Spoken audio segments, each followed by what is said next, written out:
Hello Quora users, today I'll guide you through the process of adding another email address to your Quora account, allowing you to manage multiple email addresses associated with your account. Let's get started.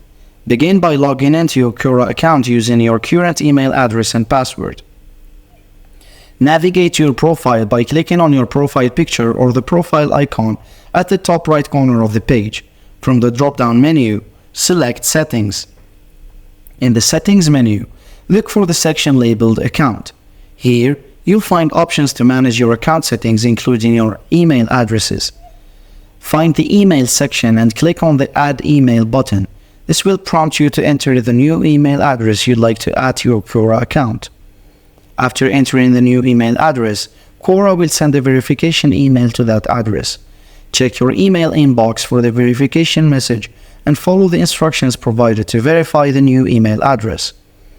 Once you verify the new email address, return to the Email Settings section on Quora and confirm your changes.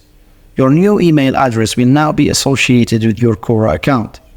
You can manage your email preferences for each email address associated with your Quora account.